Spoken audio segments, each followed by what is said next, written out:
The Zone Coverage Podcast Network.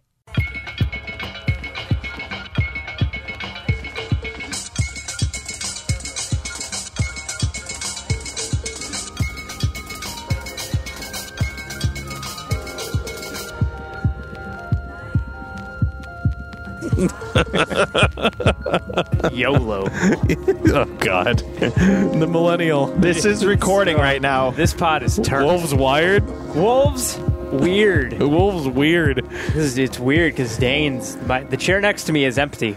Okay.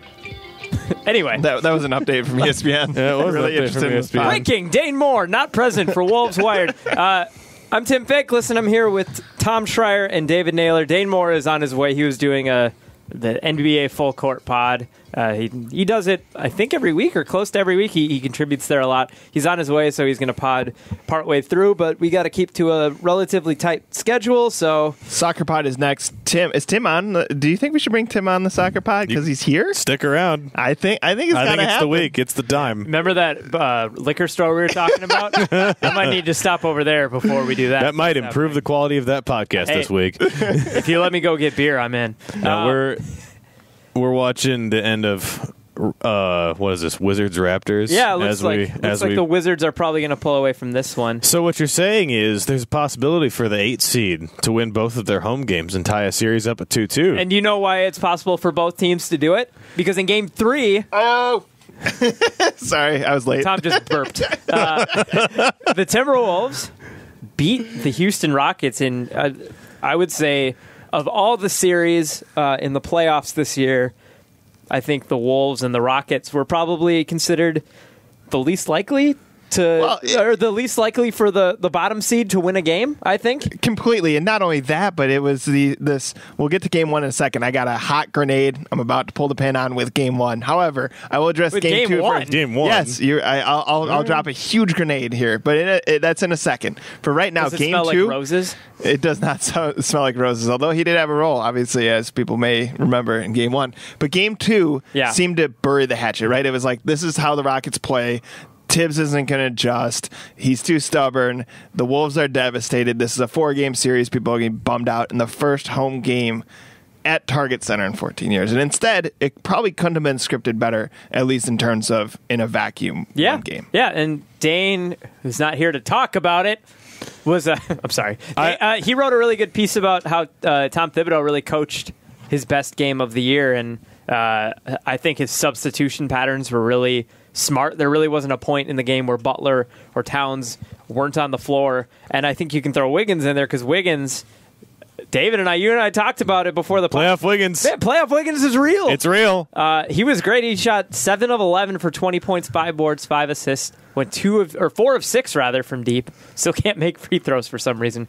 But I think the biggest reason the Wolves won this game was Teague, and more specifically, I think it was Jimmy Butler, who after Game 2 continued to, I guess, suggest that he wasn't hurt. He kept saying, I'm fine.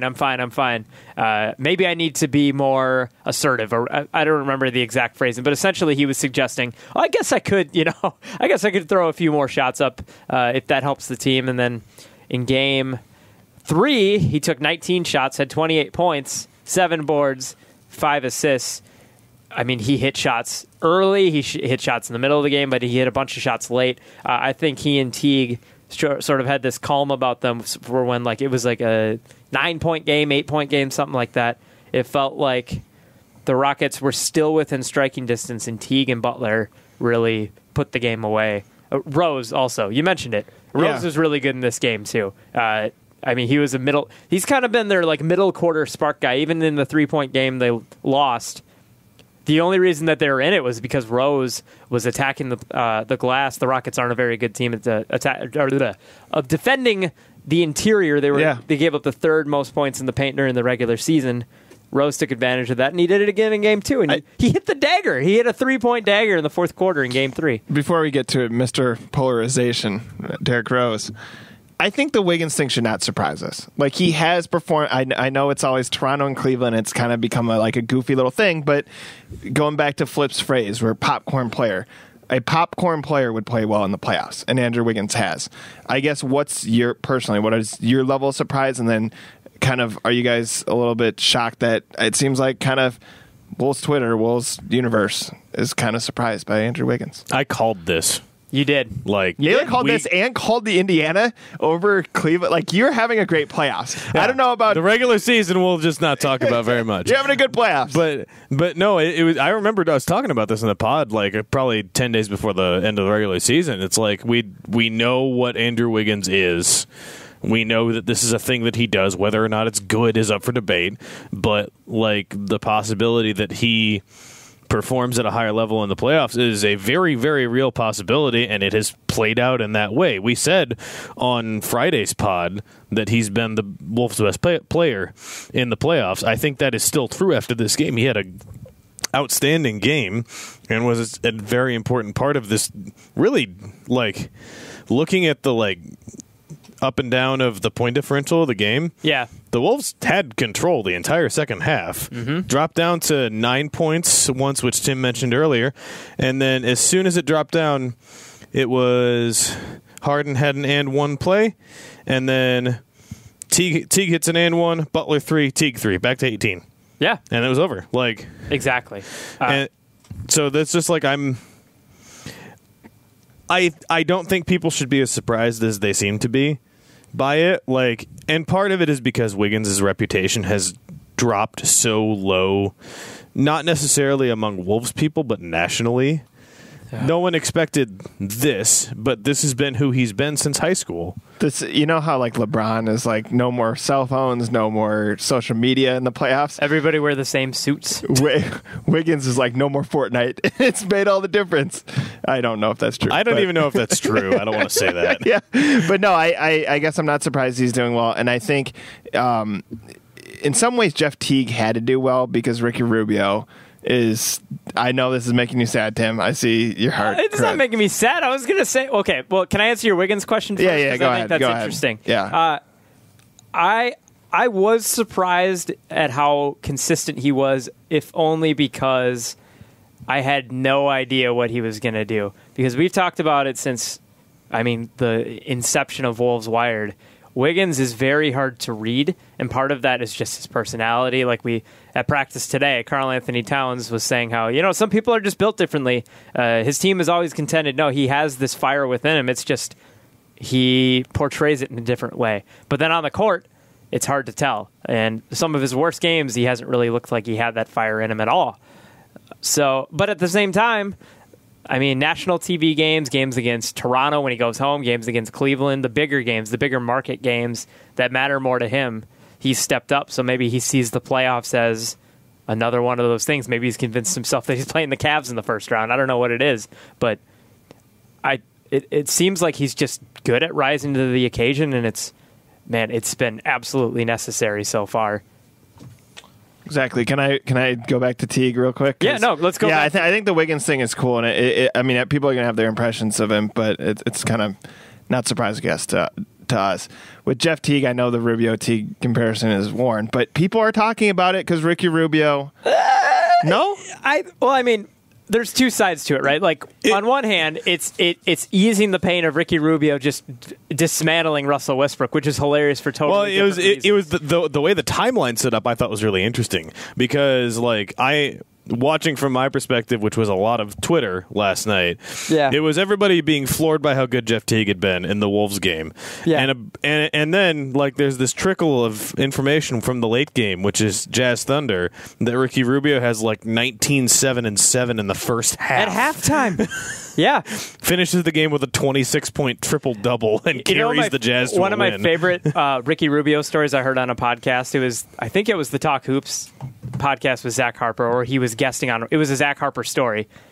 Ricky Rubio's rookie year, the first game they played was against Oklahoma City, and apparently somebody asked Russell Westbrook just a general Rubio question, and he answered it, but it was more like you could tell he was offended by why am I getting a question about a dude that's coming off the bench? What do I care? And apparently in the media room, Zach was sitting in there, and I'm going to curse on the air, so warning if you need to. Apparently, Russell Westbrook walked by and man, fuck Ricky Rubio. And there's been this little vendetta against him since then. So the fact that Ricky Rubio dropped a triple-double on Mr. Triple-Double and was close to 2 in the series is really hilarious. And Russ was furious about it after the game. His quotes about Ricky after that game were, I'm going to shut that down in the next game. Don't you worry. Exactly. Which is, that series is great. Watch that. But anyway, I think, Jeff Teague. Yeah, on Jeff Teague, like on that note, I think Jeff Teague sort of has frankly, a more deserving beef with Rubio, and it's not Rubio's fault, but I mean, from media day on, there were questions about Rubio, and fans are going up, you're not Ricky Rubio. Rubio did this better and this better, and is Teague really a better shooter and all this other stuff?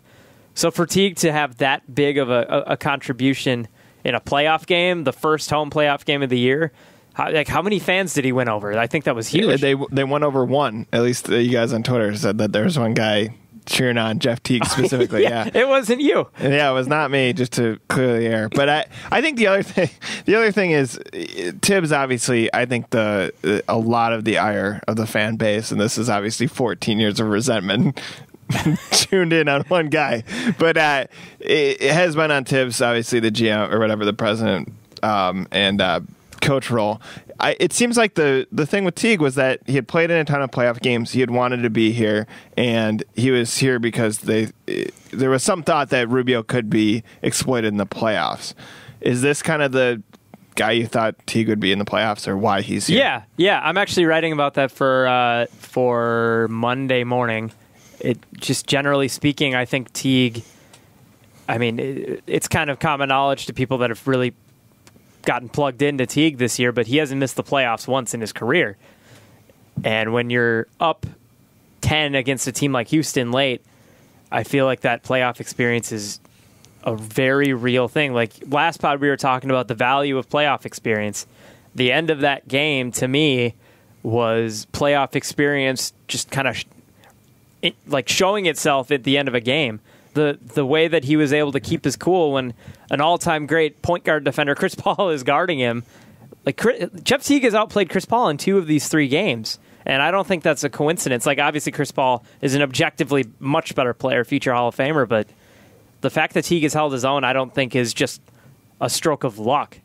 Part of it is the fact that he's been in these high-pressure situations before and just knows how to handle them. And at the end of a close game like that, or maybe not a close game, but the ability to close out a game, he and Butler were the 2 main reasons for that. I think we discussed this a little bit. I think it was after the Denver game, given how well Taj played in that game and kind of how much Tibbs went back to him. He seems to like his security blankets. And to him, it seems like Butler's one, Taj is one, Rose is one, Teague is one, right? Yeah. And what do you think Wiggins and Towns could do? Or do you think they can become that in this series? Or is this something that's more down the road? In this series, no. Game 4, maybe. I mean, they're already security blankets in the sense that they're out there at the end of the game. Like, sure. There was a lineup that did not involve Wiggins that built a big double-digit lead, but Tibbs was still aware of the fact that Wiggins had a huge game on both ends again, and he threw him out there at the end of the game, and I think that's a sign of trust. Towns hasn't played well up until I think the second quarter of Game 3. He just hasn't been good. Like part of it's on Tibbs for not getting him the ball, part of it's offensive sets, but he also hasn't been very good. Well, and even in this game, like you look at the shooting lines for the starting lineup, and Wiggins, very efficient, 7 of 11, 3 of 4, 7 of 11, 4 of 6 from 3. Right. Taj Gibson, 1 of 4. Yep. Didn't really need to participate in the game. Jimmy Butler, 10 of 19, 4 of 6 from 3. Efficient. Jeff Teague, 9 of 14, 3 of 5 from 3. Efficient. Towns, 5 of 13. Yep. He's still, like, when you watched Game 3, there's a good and a bad. The good is he started to score on Clint Capella, which is great, and he was grabbing more rebounds than he has the whole series. In that sense, he's figuring that out. He's figuring out how to work around that. Like, they're so quick on that double team. Even if they get the switch, if it's Gerald Green guarding Karl-Anthony Towns, the second Cat touches the ball, there's another guy coming over the second the pass is being thrown. Well before, I mean, he's by the time he's touched the ball, the double's already started, and he's got got the ball up here, and he's looking around, but he's started to figure it out. It's not a perfect process, and Capella's really good at guarding him in the post. He always has to go a little bit higher in his hook shot than he's used to, which I'm sure is a problem for him, but overall, he looked better. I think it's a confluence of three things. D'Antoni is a good coach and is figuring out how to use his guys to neutralize Towns. So that has to be taken into account. He's under a lot of pressure now. Like anyone from Stephen A. to Scottie Pippen, we've said this before, but he not only has the pressure of the local fans, but also of the national spotlight. Mm-hmm. I think, and I think that learning experience is important. I forget what my third point was, but I think so. There's two things, but I think I'm excited for that third one. I know these. I think I'm just storing stuff up for the back end of the podcast so we can my grenades, if you will. But I like I said, I think I have a game one. My game one take. It's amazing. We need to get a grenade button for when you throw these out. Right, like it was the umbrella last pod. We got the grenade this pod. right.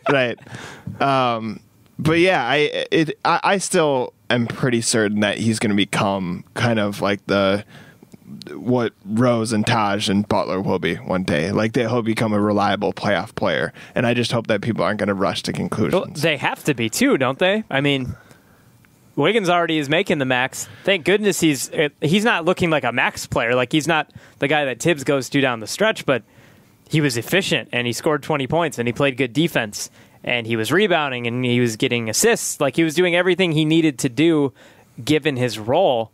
Towns, I mean, he's considered the number one or the number two option pretty much at all times. So, and he's going to get the max. He's going to be in playoff series for this team. And if Tom Thibodeau's the coach, Tibbs has to trust him just based on the amount of money he's getting. So that was my third point, was that part of this is how Tibbs is using him. Did you see an adjustment? I mean, obviously Dane wrote about this, but do you see a significant enough adjustment, and do you worry that it's going to be counter-adjusted to in Game 4? Oh, it'll be adjusted to. Like, my favorite thing about last night was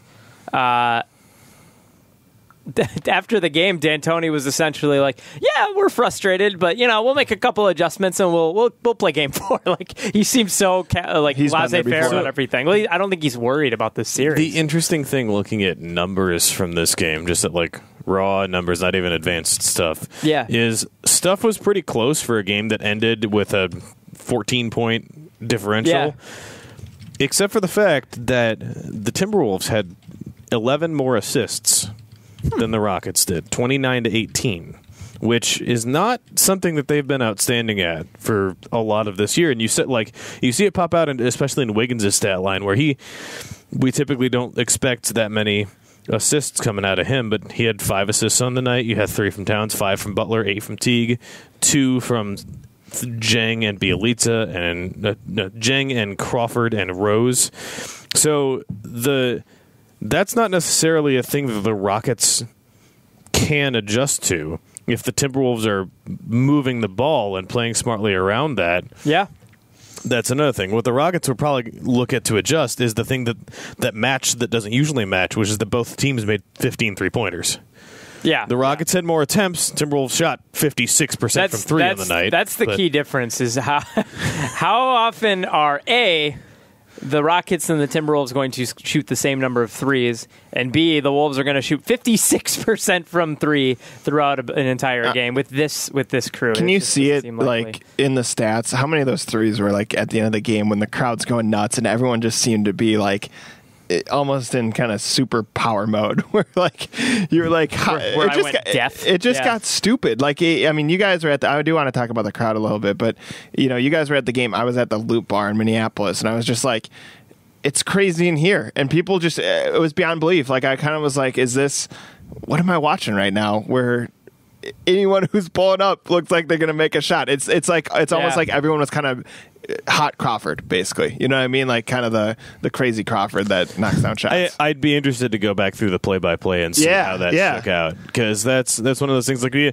almost expect Houston to make 15 threes in a game, right? Like that's their entire identity. They shot 36%. That's probably about what their season average is.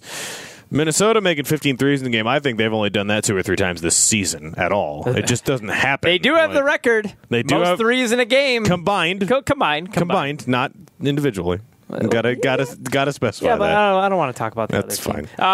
To answer, go ahead. The other point that I wanted to bring out from the stats is that the Wolves had 9 steals on the night, didn't have that big of an advantage in the turnover differential, but had 9 more shots than the Rockets did on the night.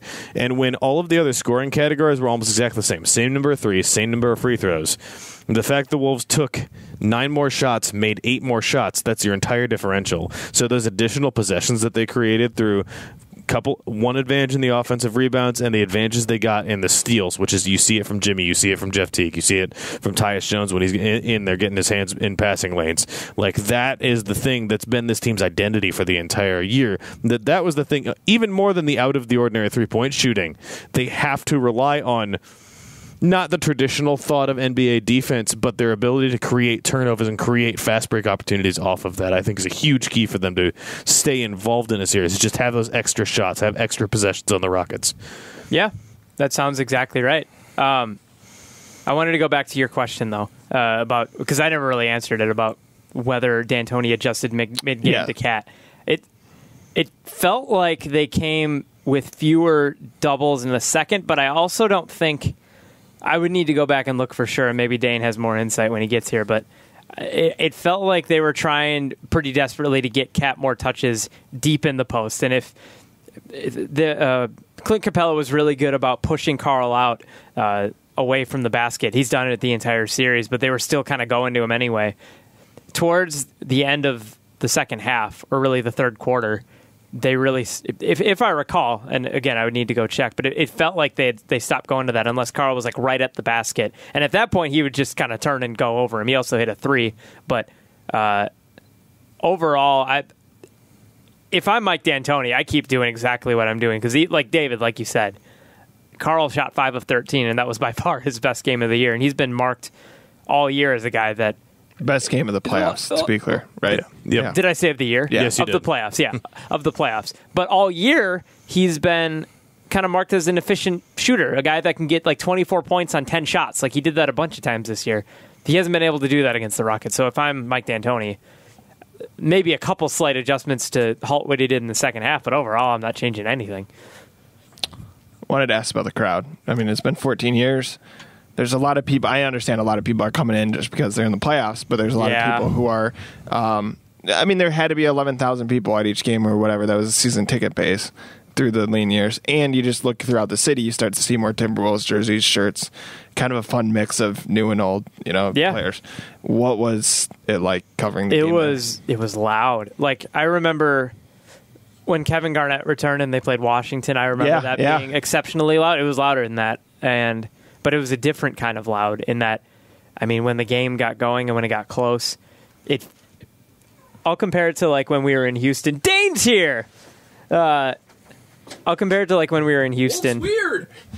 Obviously that mic is not on because you were not here. No, I mean, that's the mic that's on now, though. Use that headset. He's back. Great content. What's up, guys? He's back. Dane's here. Dane, how you doing? Tell me about Houston. What were you saying? How loud was it last night? I was just saying how like it was great other than the dude that I had to sit next to for the majority of the time. No, it felt similar. Like I wasn't sure because like in Houston you can tell that the fans are very the fans feel confident about their chances of like winning the title. So like they were excited about beating Minnesota and they were excited about going up big in game 2, but in Minnesota, the fact that it was almost like a surprised sort of applause when the Wolves were doing what they were doing to Houston. Loud is loud, but it felt different to me, and maybe I was looking for it, but that's kind of how it felt. Dane. Hey. We're going to throw you into the fire right away. Before we talked about the crowd, because we were talking about Towns and how much do you think his game, and we said it was 5 of 13, was the only kind of inefficient player, but how much of it was coaching and strategy, how much of it was maybe Towns feeding off the crowd? And I said, and I would like to be corrected because I don't feel confident in what I said, it felt like they were going to him less when he was just one-on-one and Capella successfully pushed him out of good post position, but otherwise it was more or less the same. He just got better position in the second half and also hit a 3. I think it was exactly the same. He got the ball and made the pass. I think he got used to the fact that the baseline help was coming. I think for some reason that surprised him in both games 1 and 2. It probably should have been somewhat expected, for sure, in Game 2 after the way they defended him in Game 1. But I think that's what won the game is I think the three-point shooting won the game, and they found the three-point shooting through hitting Towns and finding a wide-open shooter on the skip, whether that Ball be movement. That Wiggins. was actually what I talked about. Yeah. And there was also like a hockey assist aspect to it. I think I'm using that analogy you're correct. Yep. In hockey, they count 2 assists, the first 2 passes to the score. Yep. And so I think he had a couple ridiculous. hockey assists. I would need to go back and watch that a little bit more, but I think he was more comfortable with that. And what I asked him at practice today, I was like, oh, so, you knew that's what you had to do. You've been saying that was the game plan, and Tibbs been telling you to trust the pass the whole time. I was like, did it feel different to, see that actually be implemented in the game? And he's like, oh, yeah, you just followed the game plan. I was like, okay, not an answer, but I don't know. I had the same thing happen with Wiggins on the season finale. It was the same exact thing. I think it was.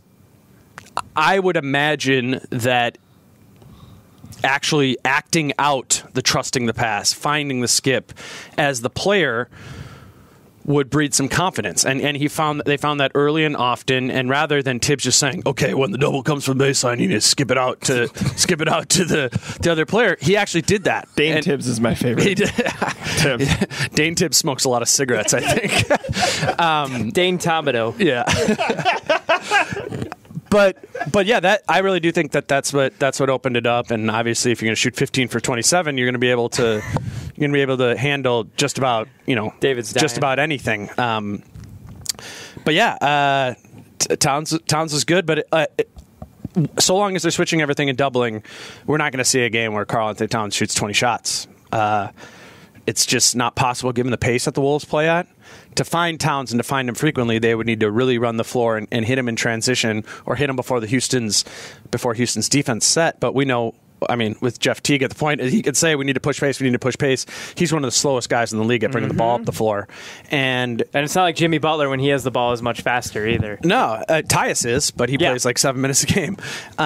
So yeah, I don't know. Karl-Anthony Towns isn't going to win you this series through his offensive production. He's going to help you win the series through being an effective cog in the offense. And I thought he was an effective cog in the defense, which is huge when we kind of zoom out of this series whenever it ends, is that, we saw Towns play really good defense for 3 straight series. And by really good defense, it wasn't that he was making all these like dynamic defensive plays.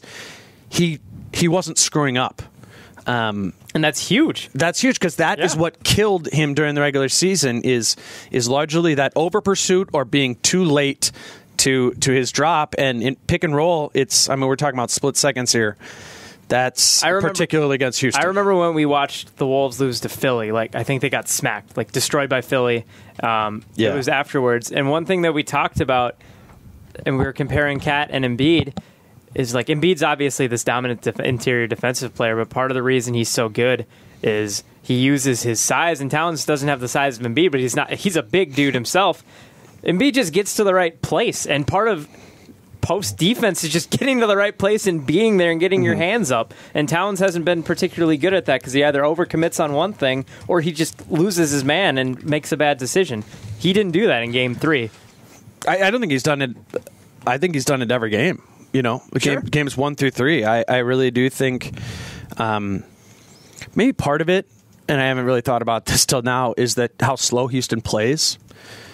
They kind of pick you apart, but they don't force you necessarily to make quick decisions because Harden is so slow with the ball. Paul is so slow with the ball, kind of feeling it out. So Towns can kind of be slow in his defensive reaction. Does that make sense? Getting to the spot that we're talking about right there is something that you can take a little bit more time to do. And I think it's pretty fair supposition to say there's a lot going on in Karl-Anthony Towns' head. So anything to slow it down helps. I wonder how much the fact that the Rockets are such a pick-your-poison team helps him too. Obviously, what the Rockets do is deadly offensively, and it's impossible to guard when they're hitting. And they've given up fewer than 106 points every time they've played him in this series. Which hitting is impressive. Threes or hitting what?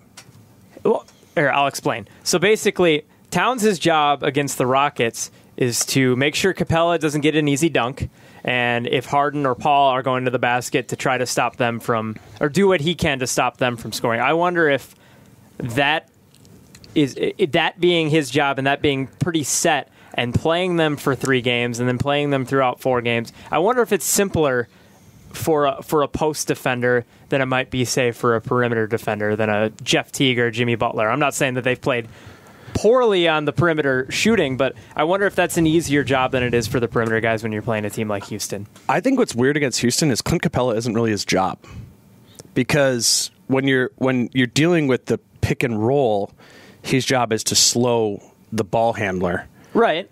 But whose job is it to stop the alley-oop? Like, that's the weak. Sure? That's the weak side. Fair. That's fair. That's the weak side wing dropping down to the block. Yep. Kind of like you would do for a weak side rebound. Sure. It's essentially that rotation, and that rotation is what opens up Ryan Anderson on the opposite side. For a skip for a 3, which is weird because normally, against a normal team, you need to really hold integrity onto guarding the other big, but it's just so weird with Houston because they run that pick and roll where his job is to operate to maintain the middle of the lane, or against isolation, once Harden inevitably beats his man, he's getting to the rim and Towns is the last line of defense. So it's his job to leave Capella and defend the shot at the basket, and then again, it's the weak side help's job to come down and kind of chip into Capella. So it's weird. It's a very different type of defense than Towns is. I mean, Houston's just such a unique team. They're incredibly unique. Dane, where did you fall on Rose last night? Because we haven't actually talked about Rose's game yet, and I'm curious to hear what you thought about him. You hear he fell on top of Rose? 17 points on 8 of 16, 1 of 2 from 3, which was the late dagger 3. I would say helpful, but maybe not as much as that stat line says. Yeah. Is that I don't know. 7 or 16 on, was it 17 on 16 shots? I mean, he took a lot of bad shots, and that's kind of been his thing. Sorry. No, absolutely. I was talking to Bert Robson before the game, and we were talking about what should the rotation be. That's been really interesting for me, is because they've been going 10 deep, and my gut was telling me that was too much. That in the playoffs, it's okay to play your starters all 40 minutes a game. So it's okay to coach like Tibbs. It's okay to coach like Tibbs in the regular season, honestly. And so I thought we'd been seeing too much of Belly and Tyus, given that it's the playoffs, and not that I don't dislike either of those players, but those were if it were me, I would take Belly, Tyus, and Crawford all out of the rotation, and I would play Derrick Rose, and then I would also play Gorgui Dieng, because I think you need to play a third big defensively. And so Derrick Rose, I think he did that job. He presents a defensive physicality, an ability to score fast, and he has a mental wherewithal that I think so many of the rest of these players don't. And so was he 17 points good? Probably not, but he's a player that needs to play okay for this team, I think, to win. They need a spurt of 4 or 5 points from him, or they need his defensive intensity on the ball, because other than Butler, he's really the only one who's been able to handle that. Because that's like the flip side between you need a spurt of 4 or 5 points, but also defensive intensity, because we've had this spurt of 4 or 5 points from a certain Jamal Crawford the entire season, but I would not. Well, that's the thing, though. Jamal hasn't really been Jamal, or the Jamal that we wanted, for a good chunk of the year. What if what if Rose is essentially playing the role that we hoped Jamal would play more consistently? He's kind of done it in the playoffs. He doesn't stretch the floor the way Jamal does. Granted, he did take a couple threes, and as we've said a couple times, he hit a dagger, but I mean, he's getting points in bunches in 20 minutes, and that was what Jamal's job was when he got here. And he's done that sometimes, and he won the Utah game at the beginning of the regular season, and he spreads the floor well. When he's open, he usually knocks down the shot. But Rose, I think, in a lot of ways, has earned minutes over Jamal in the playoffs. Well, and I think what he does differently than Jamal offensively is, yes, they're both kind of isolation type players, but Derrick Rose can play in transition, and Jamal Crawford. In transition, all he's going to give you is kind of step into a 16-foot pull-up. Pretty much all he does at any other time. Yeah. But Derrick Rose is, I still think he's a very high-level athlete. And the offense, they push the pace more with Derrick Rose. And with Jamal, what I see happening is it's just a poor man's version of Jimmy or Andrew or even Teague in isolation. And I don't know, Derrick presents a little bit different of an offensive weapon. It's not necessarily a good one, because a lot of times what will happen in the Wolves offense is they get so late in the shot clock that it's like, okay, who's got the ball? You got to break your guy down and pull up. Which is Jamal. Which Jamal is good at, and Derrick isn't good at. Yep. But I think in the aggregate, if I had to choose between those two guys to play, it's pretty clearly Derrick Rose for me, because I see his defense helps, or his offense of game I think fits a little bit better, and he's not a negative 44. I wasn't suggesting that they're playing this similar styles, more just that role. They're essentially both off guards right now whose jobs are to come in and produce offense. They just do it a little bit differently. They do it totally differently, but Rose is doing it better right now.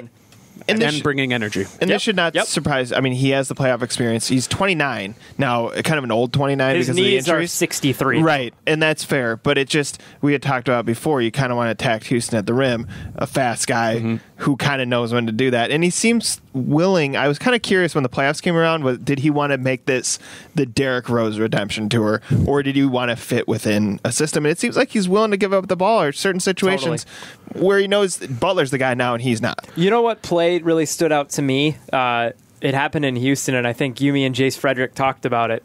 There was a play where I think it was Tyus Jones bringing up the ball off a defensive rebound, and nobody was really getting back on either team. And Derrick Rose, just out of nowhere, sprints up like way faster than anybody else and gets an easy layup. And I think that's what he brings. I mean, you talked about energy. Derrick Rose was always the guy that was going to get the ball when he was in Chicago or even New York off a rebound. They would always look for him, but he feels comfortable enough being the off guard, sort of the second guy, and just cutting, and he knows that his teammates will get him shots. I think with Derrick Rose this year, he's shown very much a willingness to take a tertiary role. Totally. And I think the idea of the Derrick Rose redemption, I think he's given up on that to some extent. He wants to play. Yeah. And he has an opportunity to play and assert his will in that time and show that, I still have a lot left in the tank. Get another contract. But right? maybe he has a lot left in the tank, but in a different role. Mm-hmm. Yeah. Everyone imagines him in, because that's what it's appeared like we've been talking about. Yeah. I would say going forward next year, operating under the assumption that Derrick Rose is on the team, I think it would be a wild mismanagement, even if some guys got injured. If you said, okay, Derrick, we're going to move Derrick into the starting lineup. Purely because of his health. And I think when you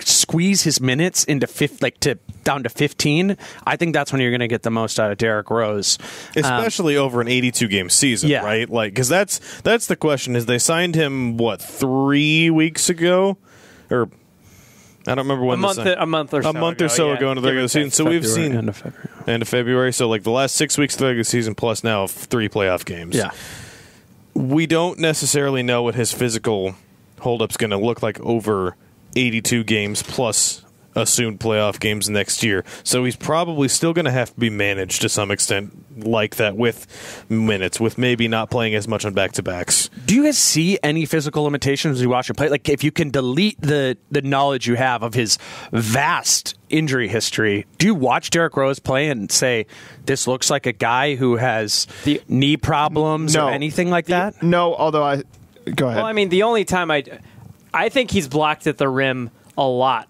right now. And like early on, I thought that might be rust, but that was still happening in the playoffs. Well, I don't think that happened before. His finishing at the rim is the problem. I like his hang time just isn't what it used to be. But you're right. Like his speed and his ability to like get up and around the rim with those crazy layups he has. Even a less athletic Derrick Rose is still like the most athletic dude on the team, save Wiggins and Towns. It seems like the thing that's gone is lift more than speed, right? Like, because that's kind of what it looks like on his jumper to some extent too. Like when you will look at his shooting form from 3, it doesn't seem like it's got a good arc on it. Like anytime he's taking a corner 3, it feels super low, right? And that just might be one of those things that because of his knees, he doesn't have the lift that he could have before, but the speed is there. I think to answer your question, at least for me, it's just that no, I don't see that like you would with an older player. But if you have any memory of Derrick Rose in Chicago, you know that there's a difference, right? See, I actually disagree. I think Derrick Rose was always a player who finished at the rim with layups in Chicago. And granted, I did not watch him in the way I'm watching him now. Yep. So to some extent, that's going to be somewhat jaded. And to the shooting thing is like, yeah, it's a bad jump shot that he doesn't get up that high on, but he's a bad shooter. Like, I don't know. Maybe it's his knees, but I don't think we necessarily don't know that. You know? And I guess what I'm just trying to do is just take some of that out. And there's just all of the history of Derrick Rose. I'm trying to like forget about all of that and be like, at the end of the day, this is a completely different type of role player. That has some of the skill sets he still had back then. And it's kind of working, you know? It's kind of working. I really do see a very, very good athlete in Derrick Rose. And I don't know. I just really don't agree with the notion of he's a quote unquote shell of himself. I think the broken shell is cerebral for him. I think that's what it comes down to, and he's gone through a lot of stuff in his life. I mean, left teams twice and all that. Yeah, the fall from grace from being an MVP to injured to legal just growing up, legal trouble. Yeah, like really. I almost attribute more of his lower level of overall production to that than his physicality. I think he's quicker to like redline physically, and that's what my point is for the 15 to 20 minutes a game. I don't know if he can exert the athleticism he has shown for 35 minutes a game, but I don't know. I have pretty strong belief now in watching him under a microscope, more so for the past however long we didn't quite figure out how long it was, but it's one of my most surprising takeaways of the season is that I really think Derrick Rose is still a good athlete. And the kind of the interesting counterpoints to this, since this is a little bit looking at roster construction for next season, Nemanja Bjelica cannot be on the floor in this series in meaningful minutes. It has appeared. He played 5 minutes. Which you suggested. Yeah, he played 5 minutes in game 1. He played 3 meaningful minutes in game 2. He played 2 minutes in game 3. He cannot be on the floor in the series. Yeah. And you know what? To his defense, a lot of players get played off the floor. Mm-hmm. It's the thing that happens in the playoffs. Like unless they do something to make up for it at an elite level. You know, you see Kevin Love, like, yeah, he kind of gets played off the floor in some situations, or he has in past years, but you have an elite rebounder and elite shooter. The famous Tony Allen example, right? Absolutely, when the Warriors just game planned him out of a series. Yeah. It's like Bjelica isn't on that level of importance to the team, but it's just like this happens in the playoffs. It feels like Belly has gone out there, and I think it feels like rather Tibbs is putting Belly out there with a chance to hit a couple buckets, because Tibbs has talked a lot about, he needs to just take those damn shots. Yeah. And in game 3, I mean, it was a Belly shot that I think Tibbs liked, but he missed it. In the event where Belly makes that shot, I could see him earning his way into more minutes as a game goes on, but the leash has been short on him since Tibbs got there, but I think the leash is especially short in the playoffs. He shot and missed 1-3 in game 3. Yeah, no, that's what I'm saying. And then after that, he didn't attempt anymore. He wasn't really part of on the floor. The offensive he did game not plan. play. Yeah. Just real quick, Derrick Rose's first game in a Wolves uniform, 3-8. Mm-hmm. Yeah, just because someone's going to tweak out if we don't get that right. So a month before the end of the regular season. Yeah. Mm-hmm. With Belly, and just kind of thinking out loud here, well, a lot of the pushback I see of, you're not giving Belly a shot. He was so good when he was a starter, and now it's Tyus Jones all over again. You've pushed him into a small role. I guess I hear that to some extent. This is my question, though. Say Jimmy Butler, whatever, his knee acts up and he says, I can't play in game 4. Do you start Belly? I don't think so. Because to your point, what you guys were both just saying is we've kind of been shown that he doesn't really fit in this. He was starting at the small forward. I think they would go at Belly like crazy. They wouldn't even do screens. Yeah, I mean, it would just be the straight isolation. It's like it'd be kind of like what Utah has done to Carmelo to some extent on the defensive end, where they just target him relentlessly every time they can when he's on the floor.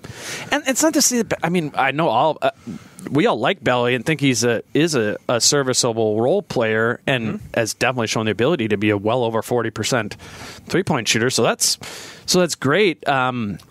But we also know with Belly, it requires a substantial amount of playing time and confidence put in him.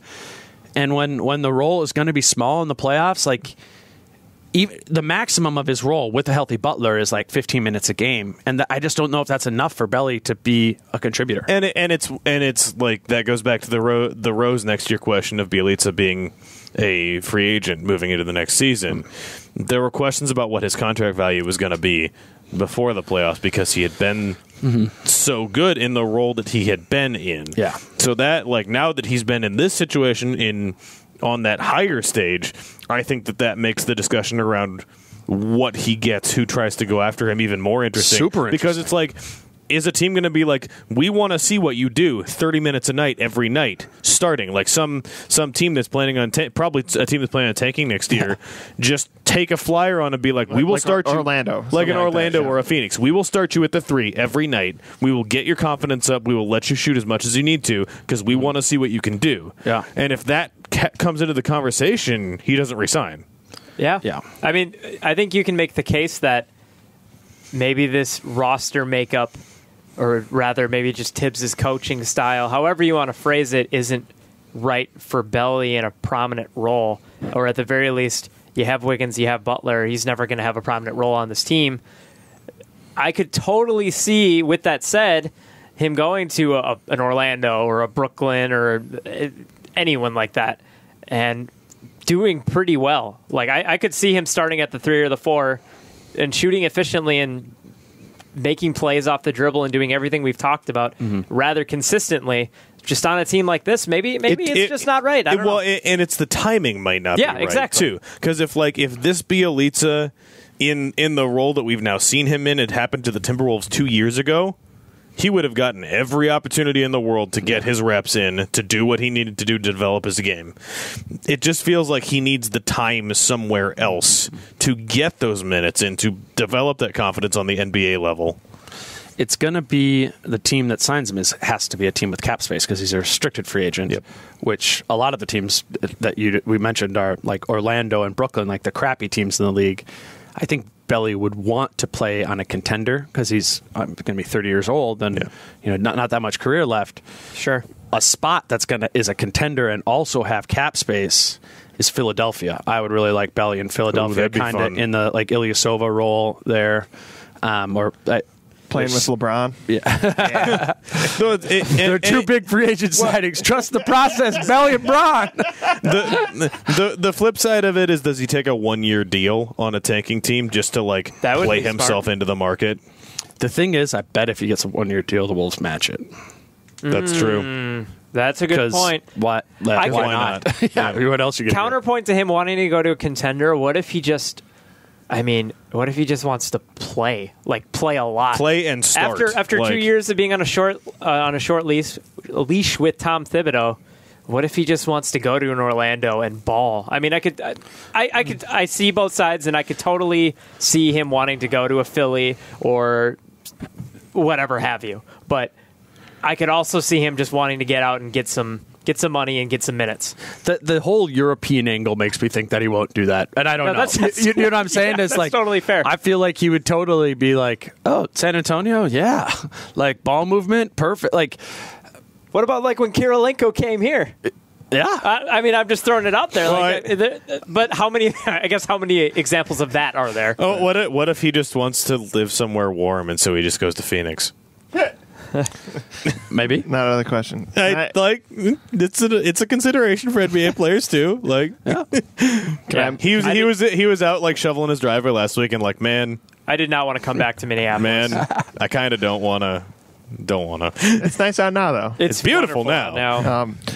Can I lob my game 1 grenade? Are you guys ready? Yeah, let's just talk about Derrick Rose. So it's not. Related. I asked if the grenade smelled like roses. So there's an aspect to that. It's not even a hot take. It's just I don't want to be negative after this fun win. And we were saying before you got here, you couldn't have scripted the first playoff game in Target Center in 14 years better, given how kind of stupid it got at the end, and they just blew them out, right? Yeah. But game 1's a huge missed opportunity, right? You guarantee Yeah. You guarantee that you'd come back, right? So you guarantee you'd have a game 6, and maybe. Oh, right. Right. I mean, like the game, if they win game 1, then you guys were there. It's like 2-1. Yeah, and you guys were there. Like it's an opportunity to do it in Houston, have that 2-1 lead, all that stuff. The difference to me is in game 1, I don't think anyone on Minnesota played particularly well. In game 3, everybody played really, really well. And Harden didn't. Like, Harden was still good, but he wasn't himself. Like, I don't know. To me, Dane, you can dispute this if you want, but I know it was a close game, but that felt like a game Houston was going to win. Game 3 felt like a game that the Wolves were going to win. Which game was a game that Houston felt like they were going to win? Game 1? Game 1. Like, I know it was a close game, but nobody on I didn't trust anybody on Minnesota. Butler wasn't really doing much of anything. Karl wasn't doing much of anything down the stretch. I was just thinking to myself at the end of the game, like, who the hell's going to take over this game right now? I don't trust anybody. It felt like Houston was leaving the Wolves in the game rather than the Wolves were putting themselves in the game. And I agree. James Harden was doing MVP stuff. Like, nothing about that game, other than the score, felt like a game that Minnesota could win, if that makes sense. And I think that's a vital point. It's just, if you're the underdog, you would have made a statement in game 1. It would have been there. And it's just, I'm curious what, like, you may get it. Look, they could win, tomorrow and all that, but I'm curious what game 6 would be like here. You know what I mean? Does it ramp up, or did all the anxiety and all the whatever from 14 years? And that's the question of Monday. Because if they win the game on Monday, you guarantee game 6. And you guarantee that everybody's going to be there. Whereas, like, if you drop game 4, the expectation is Houston goes take care of business in Houston in game 5. Seems like the most likely thing. Which was, that was my prediction at the beginning of the series. I said Houston in 5. It'd be Friday. Game 6 would be Friday. Mm-hmm. Friday night. Now it's just a day off. There would be a lot of drunkenness. It would be ridiculous. Can I tell a totally unrelated story? About drunkenness? It's about drunkenness. Well, it's not about my drunkenness, but walking out of Target Center last night, like, I just go out the front door, and when you turn right, what's the O'Donovan's? Is that the spot right there? Yeah. And I just come outside, and, like, I'm walking that way, and, like, right on cue, massive brawl breaks out. Just drunk people in Timberwolves jerseys, and I was like, "Yes, Wolves in 6, let's go!" It was great. I ran into my high school basketball coach later down the block. It was was he part of the brawl? No, he was pointing and laughing at it. I've never been more proud of a fan base when the Wolves started chanting "Wolves in 6." Oh yeah. I was told by a blogger that I don't want to mention that the Bucks do it too, or whatever. The Bucks did it. Brandon Jennings. Yeah, shout out to Brandon Jennings if we're going to talk about that. But I am proud of Wolves fans for being just a little petty and just taking one win way too far. I was insanely proud of it. We need to talk about petty real quick. Karl-Anthony Towns to James Harden. Have you guys seen the videos of this? Well, he got asked about it at practice today, and he said we had a conversation about it afterwards. And David's referencing, we're all doing the gesture here where we have our hands over our eyes, and he was watching I saw Harden's air ball. But CJ0 on Twitter called it the Carmen Sandiego, which I enjoyed. Yeah, I think he got talked to about that because James Harden could do that over all 3 box scores of Karl-Anthony Towns. Fair. So, going back to the Game 6 potential in Minneapolis, again, no you just want to talk about more drunkenness? No, I mean, I would too, but the city might just burn. Yeah. But there's also the possibility in the back of people's minds, they're like, Harden did choke in a Game 7. That was last year, right? Like, how crazy people would be if they're going to Game 7 in Houston, even though that's so improbable they pull that off. Like, it'd just be crazy. I would like to look into it more. So the 2 for 18 game, right, is like a really, really, really bad Harden game. Like, that's not many players can only make 2 shots. Especially bad, yeah. Yeah, and I don't know. I haven't watched Houston close enough to know that when Harden's having a bad game, are his games like devastatingly bad? I don't know. I didn't really look at you're asking me because I wrote about him, right? Or no? Are you just asking? No, I'm just asking in general. I don't think he had very many bad games. Period. But I think for the most part, no. Yeah, but I was looking for hope. Like, well, maybe. If I mean, we can look it up, but I would imagine that his quote unquote bad games, for the most part, or his low scoring games, weren't actually him shooting that badly, but rather the Rockets were just lighting the other team up so he'd be able to sit the fourth. But we can look this up. Dang it! There goes my theory. What's that? That really bad Harden sinks them because he'll have the freedom to continue to, roll with the ball. And if he's choking like Tom suggests he will, then, I'm just saying it's going to be in the back of people's minds if it's Game 6 going into Game 7. But if this is going to be a real thing, they must win Game 4. Yeah. If any of this speculation is going to be a real thing, they must win. Let's go around the table. I was saying 5 games. Go ahead. Sorry, I'm just looking up Harden's game log. I'm looking at all the ones where he shot like 6 of 17, 5 of 18. Yeah. But there's nothing quite that bad. And in all of those awful games, like literally all of them, the Rockets won those games. So the Rockets won a lot of basketball games this year, it turns out. They quite a bit. Tom, what were you asking? I'm sorry. Coming out of Game 2, I think I said 5 games. We went around and it didn't seem hopeful for our local Timberwolves. Has this changed your perception of the series of the team at all? This game? Nope. I said they would win one of the 2 games. Yeah. I predicted they'd get swept, but my concern with this is absolutely everything went right for the Timberwolves. They shot like crazy from 3. Everyone top to bottom on the roster was important.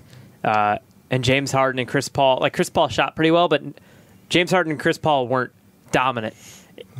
I just don't see that happening again. So the counterpoint to that point is all of that happened and the Wolves stomped them. If all of that had happened and the Wolves won on like a last-second possession thing, I would really have no hope at all. But it's like all of the things went right for the Wolves and they won in a blowout, which is how that's supposed to work. If everything goes right, you win in a blowout. Right. So they need everything to go right against the third best defense in the NBA after the All-Star break 3 more times. Like I'm not confident that's going to happen. It could happen another game. But even if that happens again, what are the odds that on top of all that went right offensively for Minnesota, that Houston is held to under 110 because that's points the bigger again? question is I don't necessarily think the Wolves can't reproduce at least most of this offensive performance. I think that Houston being bottled up, even to the extent they've been bottled up, you mentioned they hadn't broken 106 yet this series. I am concerned about that maintaining through 4, 5, 6, 7 games. Against the Timberwolves. Yeah. and that is much, as always, much bigger concern for me. Total points isn't a great measure of scoring. Correct. Because the pace has been very slow throughout which the series. You would think would favor the Timberwolves. Yeah. Well, I mean, it's important when looking at like the percentages. They haven't shot that well from 3, at least in a couple of the games. So what did they shoot in Game 3? 36. 15 of 41. Yep. They didn't have anyone on their team who shot over 40 from 3. That's really weird. They just shot a lot and all shot like 35, 36. That is about exactly what I thought. Which nuts. is the offensive rating of 115. 35% is an offensive rating of 105, which is like really still pretty good. Pretty good. Yeah. That'd be like top 12 probably-ish in the NBA if I was guessing. Yeah, I think somewhere around the middle of the pack, yeah. So I know Tom wants us to wrap up pretty soon, right? Because we got a soccer pod coming in with Prince Nick Hallett. Prince? With Tim, he calls himself Prince Hallett. It's a little weird, but It's his Twitter handle. It's the brand. It's actually Does he Andy like Laura. the- I called him it. Does he like so the it's not his musician own Prince? thing. If he doesn't, he needs to get rid of it right now because that's offensive. Did you guys see my tweet today of Eric Gordon looking at the Prince star outside of First Ave? No. I thought it was pretty sweet. Yeah, I was That's just pretty cool. getting in my car and I saw Eric Gordon walking outside of First Ave, and I didn't start recording till after he was done with the Prince one, but he was just out like checking out First Ave. That turns out they're still here. And this is the weekend, too, which is why it's been a big deal. I know the thing at Target Center on Friday night that was in memorial of that, so it's been meaningful for everybody to think about this weekend. So cool that Eric Gordon's also thinking about it. You coming on the soccer pod? Yeah, you are. Yeah, you Tim's are. gonna be on the soccer pod. Can I go get? I'm serious. Can I go get beer? Yes, before? please Go go ahead. get beer. We got to wrap this up now. Then, if you want Fine. beer. All right. God. I didn't. I haven't. I watched one Minnesota United game. Are you sure? You Wolves in want 6. All right. Fine. I'm like so happy that you didn't even consider to ask me. Like, really? You'll be fantasy football. We'll get and I want potentially nothing baseball. to do with soccer. Baseball, you might do some baseball. Yeah. Talked about that. Yep. Baseball, fantasy football. We're expanding. What should boundaries. I call the fantasy football pod? I don't know. I'm sure we'll think of Dane something Moore's really- fantasy football podcast. Dane Moore's fantasy world. Give me more. Give me more. Okay, all those answers sucked. So Tim, wrap it up. Ron Swanson at just podcast. Okay. No, really quick. I want to ask one more question. it can be a simple yes, no. We can make this quick. Are the Wolves going to win one more game in this series? David? No. Tom? Wow, David. What? I'm gonna go yes, just vibing. You're vibing. I guess. Tom wants to get in a fight. Game 6 outside of O'Donovan's. I do. That's my place. No, okay. That's Tom's place to brawl. One word, Dane. I gave one word. I'm not going to give one word. There is too much that the Houston Rockets do. There's too much that the Houston Rockets do. I have some faith in what I saw in that Wolves team. I mean, geez, like I wish I would have been here earlier to back off a little bit of what I said in the beginning of the pod from before, where I said I haven't seen much value in this playoffs. If they can continue to battle with this Houston team for a couple more games, even if it's 5, and maybe if they can stretch it to 6, I do see value in that. And then it was definitely worth making the playoffs. By the way, to be clear, I'm saying they could potentially win Game 4. I think if they lose that, Game 5's over. I think it's over in 5. But sure, yeah. I guess my point is I just. It's not. This isn't even an indictment on the Wolves. It's still such a strong belief in what Houston does, both offensively and defensively. I still think the switching everything, doubling Towns thing is a great strategy because it takes Towns out of the game, and I don't think the Wolves are able to shoot over 50% from 3 again. So my one-word answer is no. I think it's still going to be done in 5. That was way more than one word. It was one thought. With some it was one thought. My thought is no, and that's one word. So Tom's the believer this time. Nick's at the. My dad said Wolves or Rockets in 7 still. Just for anyone that's interested, he's a newfound believer. He's one-upping you. Nice. Yeah. Nick's at the back door. We got to finish. Okay, so Nick's at the back door. So for David Naylor, Prof. Cedar, Tom Schreier, T. Schreier 3, Dane Moore NBA, TIM FAKLIS. This has been another Wolves Wired. Bye. Wolves in 6.